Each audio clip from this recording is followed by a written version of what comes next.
Namaste everyone. So we were discussing about the topics which comes under electric charges and fields. So in the previous class we have discussed about how do we say that there are two kinds of charges.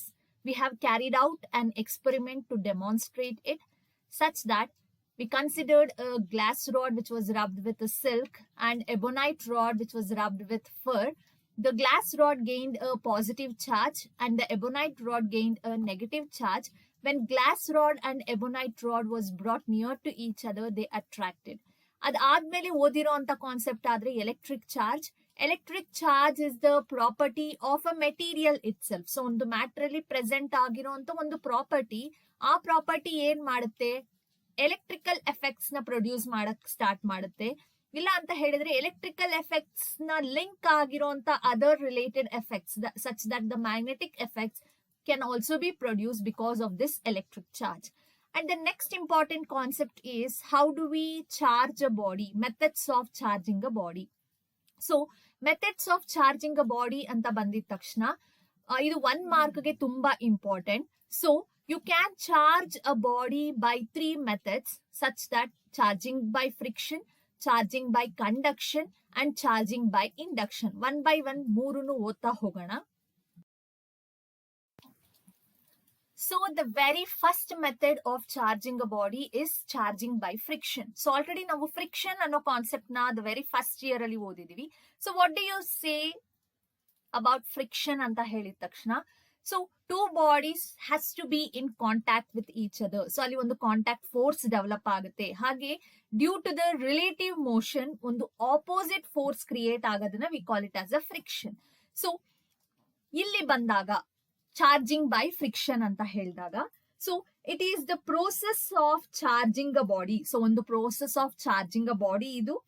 So ಈ process ಅಲ್ಲಿ ಏನ್ ಮಾಡ್ತೀವಿ, we will rub a body with another body. So ಇಲ್ಲಿ observe ಮಾಡ್ದಂಗೆ, so a body is getting rubbed with another body. So such method is called as friction. So it is a process of charging a body by rubbing a body with another body is called as a friction. The second method is called as charging by conduction. So ಏನು charging by conduction ಅಂತ ಹೇಳಿದ್ರೆ, ಒಂದು conductor ನ charge ಮಾಡ್ತೀವಿ. ಹೇಗೆ?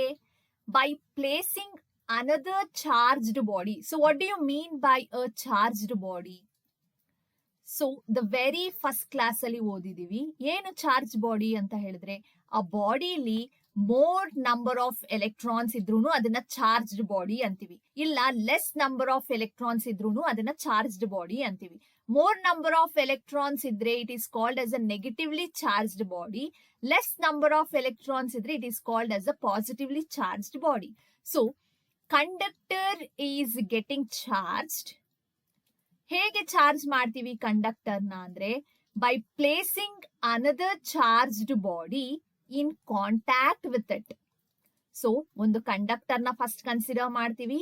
ಆ conductor ನ ಯಾವ್ದ್ರ ಜೊತೆಗೆ ಕಾಂಟ್ಯಾಕ್ಟ್ ಇಟ್ಕೊಂತೀವಿ ಅಂದ್ರೆ, ಒಂದು ಚಾರ್ಜ್ಡ್ ಬಾಡಿ ಜೊತೆಗೆ ಕಾಂಟ್ಯಾಕ್ಟ್ ಇಟ್ಕೊಂಡಾಗ such method of charging is called as a charging by conduction. The very best example is charging your mobile.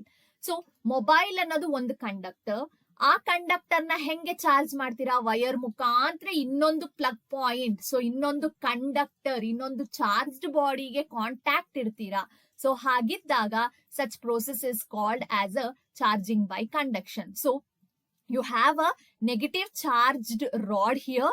ಅದನ್ನ ಒಂದು ಕಂಡಕ್ಟರ್ ಹತ್ರ ತಗೊಂಡ್ಬರ್ತಾ ಇದ್ದೀರಾ. ಸೊ ನೆಗೆಟಿವ್ ಚಾರ್ಜ್ ರಾಡ್ ಅಂತ ಹೇಳಿದ್ರೆ ಏನರ್ಥ? It has more number of electrons ಅಂತ ಅರ್ಥ. ಆ ಮೋರ್ ನಂಬರ್ ಆಫ್ ಎಲೆಕ್ಟ್ರಾನ್ಸ್ ಇರುವಂತ ಚಾರ್ಜ್ಡ್ ಬಾಡಿನ ಕಾಂಟ್ಯಾಕ್ಟ್ ಗೆ ತಗೊಂಡ್ಬರ್ತಾ ಇದ್ದೀರಾ. ಒಂದು ಕಂಡಕ್ಟರ್ ಹತ್ರ ಕಾಂಟ್ಯಾಕ್ಟ್ ಗೆ ತಗೊಂಡ್ಬರ್ತಾ ಇದ್ದೀರಾ. ಆ ಕಂಡಕ್ಟರ್ ಇವಾಗ ಎಂತ ಚಾರ್ಜ್ ನ ರಿಸೀವ್ ಮಾಡ್ಕೋತಾ ಇದೆ? ನೆಗೆಟಿವ್ ಚಾರ್ಜ್ ನ ರಿಸೀವ್ ಮಾಡ್ಕೊಂತಾ ಇದೆ. So it is the process of charging a conductor. So this ball is a conductor here. So this sphere is a conductor. So it is a process of charging a conductor by keeping a charged body in contact with it. Contact ಅಲ್ಲಿ ಇಟ್ಟಿದ ತಕ್ಷಣ charges transfer ಆಗುತ್ತೆ. So such method of charging is called as a charging by conduction. So the third method of charging a body is charging by induction. So the general meaning of induction is giving rise to. So here what you are going to giving rise is the charge. Charge na ನಾವು produce ಮಾಡ್ತಾ ಹೋಗ್ತೀವಿ. But ಈ ಒಂದು process ಅಲ್ಲಿ ಅಥವಾ ಈ ಒಂದು method ಅಲ್ಲಿ ಟೂ ಕಂಡಕ್ಟರ್ಸ್ ಅಥವಾ ಟೂ ಮೆಟಲ್ ಸ್ಪಿಯರ್ಸ್ ನ V don't bring in contact with each other. Friction ಇರ್ಬೋದು ಅಥವಾ ಕಂಡಕ್ಷನ್ ಇರ್ಬೋದು, ಆ ಎರಡೂ ಪ್ರೋಸೆಸ್ ಅಲ್ಲೂ ಟೂ ಬಾಡೀಸ್ ನ ಕಾಂಟ್ಯಾಕ್ಟ್ ಗೆ ತಗೊಂಡ್ಬರ್ತೀವಿ. ಬಟ್ ಇಂಡಕ್ಷನ್ ಅನ್ನೋ ಒಂದು ಪ್ರೋಸೆಸ್ ಅಲ್ಲಿ we don't bring the two bodies in contact with each other. But ಆದ್ರೂ ಕೂಡ ಟೂ ಬಾಡೀಸ್ ಈಕ್ವಲ್ ಆಗಿ ಚಾರ್ಜ್ ಆಗುತ್ತೆ, ಹಾಗೆ ಆಪೋಸಿಟ್ ಆಗಿ ಚಾರ್ಜ್ ಆಗುತ್ತೆ. So what do you mean by opposite charge? So ಒಂದು ಬಾಡಿ ಪಾಸಿಟಿವ್ಲಿ ಚಾರ್ಜ್ ಆಗಿದ್ರೆ the other body will gain a negative charge. So it is the process in which charging the two conductors equally and oppositely. So it is the process of charging the two conductors equally and oppositely. Such process or the method is called as the induction.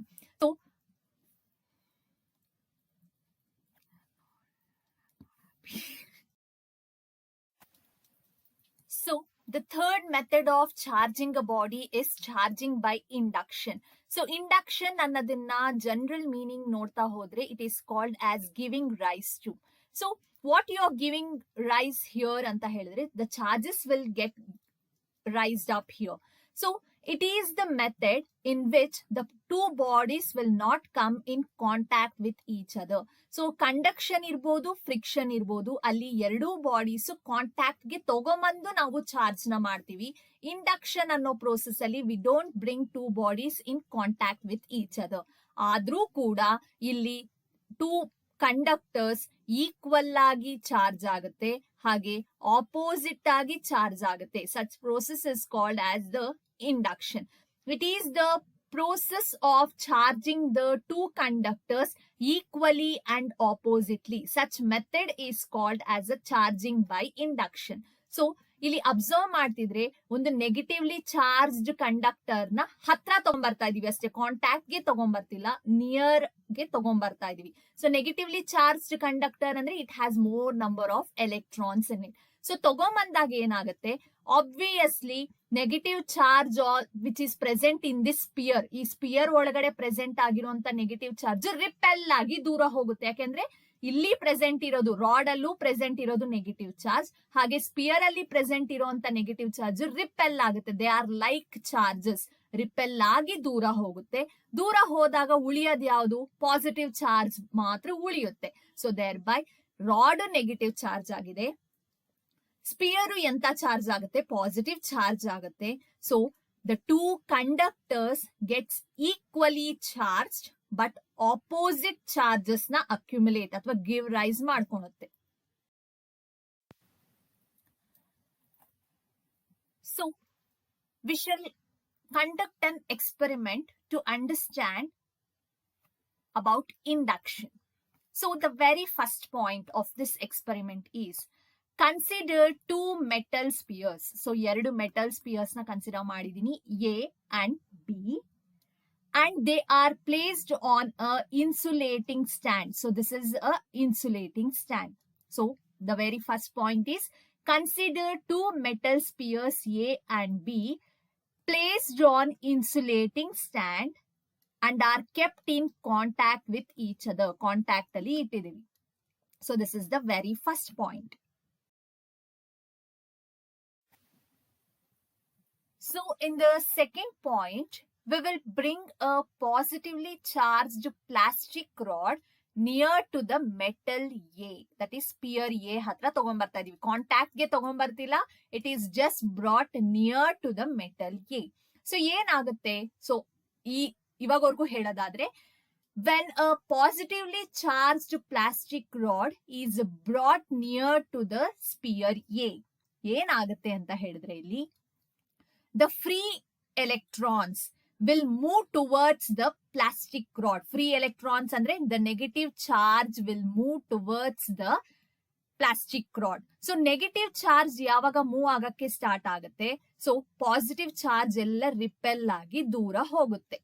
So ಒಂದು metal spear ಅಂತ ಹೇಳಿದ ತಕ್ಷಣ it has both negative charges and positive charges.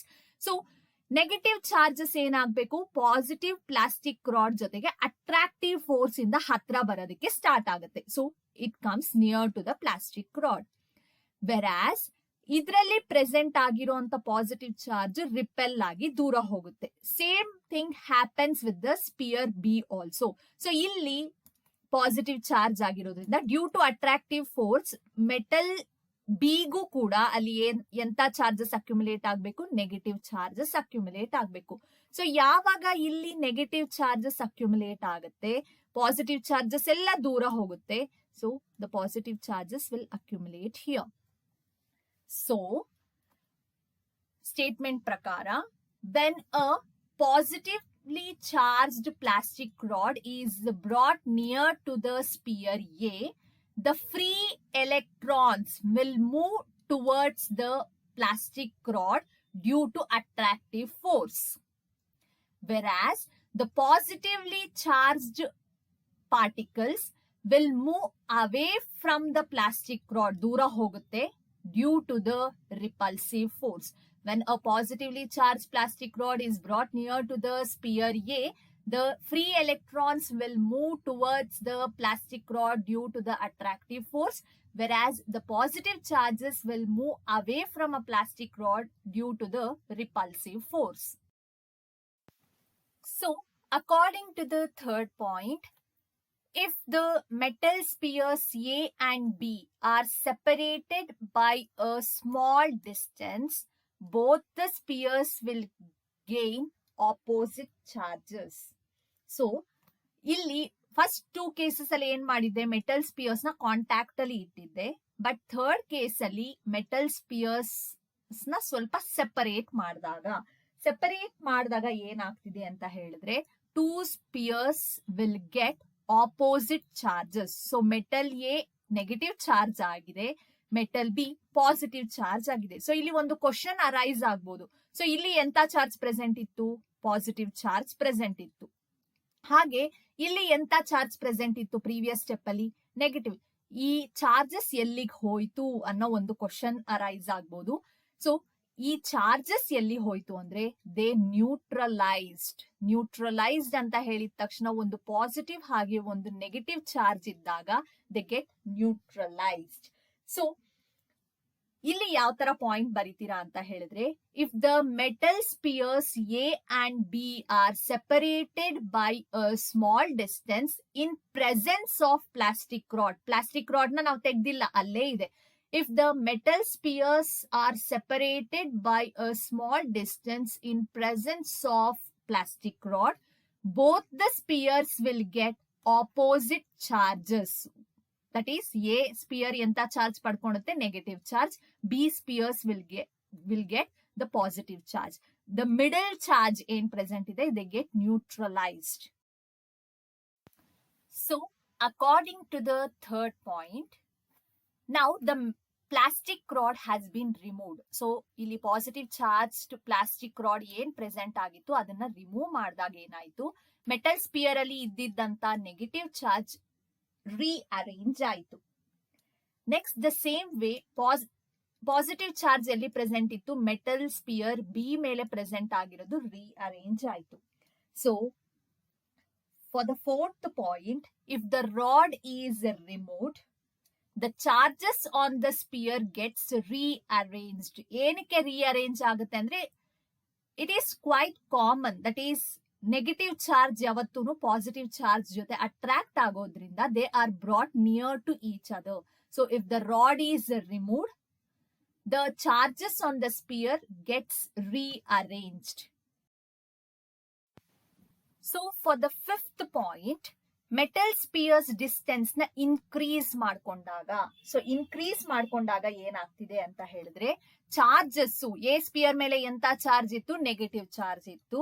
B spear ಮೇಲೆ ಎಂತ charge present ಇತ್ತು ಅಂದ್ರೆ positive charge present ಇತ್ತು, ಅದು ರೀಅರೇಂಜ್ ಆಯ್ತು. ಅಂದ್ರೆ ರೀಅರೇಂಜ್ ಅಂದ್ರೆ ಯಾವ ತರ, ಯೂನಿಫಾರ್ಮ್ ಆಗಿ ಡಿಸ್ಟ್ರಿಬ್ಯೂಟ್ ಆಯ್ತು. So if the metal spheres are separated through a large distance, the charges gets uniformly distributed. So ಎರಡು ಮೆಟಲ್ ಸ್ಪಿಯರ್ಸ್ ನ ತುಂಬಾ ಲಾರ್ಜ್ ಸೆಪರೇಷನ್ ಅಲ್ಲಿ ಇಟ್ಟಾಗ charges on the both the spheres ಏನಾಗ್ತಾ ಹೋಗ್ತಿದೆ, ಯೂನಿಫಾರ್ಮ್ ಆಗಿ ಡಿಸ್ಟ್ರಿಬ್ಯೂಟ್ ಆಗ್ತಿದೆ. So this is the fifth point. So induction ಪ್ರಕಾರ ಏನಾಗ್ಬೇಕು, ಎರಡೂ ಚಾರ್ಜ್ಡ್ ಬಾಡೀಸು ಈಕ್ವಲ್ ಆಗಿ ಚಾರ್ಜ್ಡ್ ಆಗ್ಬೇಕು, ಹಾಗೆ ಆಪೋಸಿಟ್ ಚಾರ್ಜಸ್ ನ ಪಡ್ಕೋಬೇಕು, and they should not be in contact with each other. So very first point, second point ನೆನ್ಪಿಟ್ಕೊಂಡ್ರೆ ಪ್ಲಾಸ್ಟಿಕ್ ರಾಡ್ ನ ನಾವು ಕಾಂಟ್ಯಾಕ್ಟ್ ಗೆ ತಗೊಂಡ್ಬರ್ಲಿಲ್ಲ ಮೆಟಲ್ ಸ್ಪಿಯರ್ ಜೊತೆ, it was just brought near to it.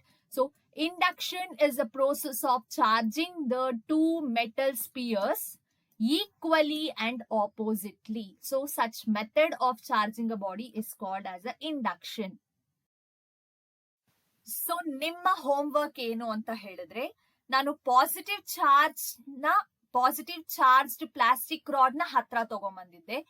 The same thing you have to carry out for a negatively charged plastic rod. Negatively charged plastic rod ನ sphere A ಹತ್ರ ತಗೊಂಡ್ಬಂದಾಗ ಏನೇನೆಲ್ಲ changes ಆಗುತ್ತೆ ಅಂತ ಹೇಳಿ list the points and send it to me.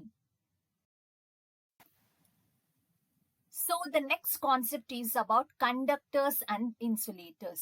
So conductors irbodu athwa insulators irbodu, these are the substances. ಯಾವ substance electric charges ನ ಈಸಿಯಾಗಿ ತನ್ನ ಮುಖಾಂತರ ಪಾಸ್ ಮಾಡ್ಕೊಳೋದಕ್ಕೆ ಅಲೋ ಮಾಡುತ್ತೋ, such substances are called as conductors. ಯಾವ ಸಬ್ಸ್ಟೆನ್ಸು ಎಲೆಕ್ಟ್ರಿಕ್ ಚಾರ್ಜಸ್ ನ ತನ್ನ ಮುಖಾಂತರ ಪಾಸ್ ಮಾಡ್ಕೊಳಕ್ಕೆ ಅಲೋ ಮಾಡಲ್ಲ ಅಂತ ಸಬ್ಸ್ಟೆನ್ಸ್ ನ V call it as insulators. So conductors are those substances which allow the electric charges to pass through them easily.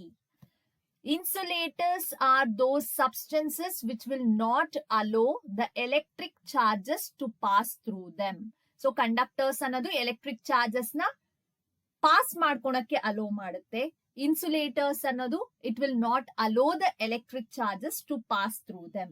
So the best example for this is gold ಇರ್ಬೋದು, silver ಇರ್ಬೋದು, human body ಇರ್ಬೋದು. So these are the examples for the conductors. ಏನಕ್ಕೆ conductors allow ಮಾಡುತ್ತೆ, ಏನಕ್ಕೆ insulators allow ಮಾಡಲ್ಲ ಅಂದ್ರೆ, it is all because of the electron.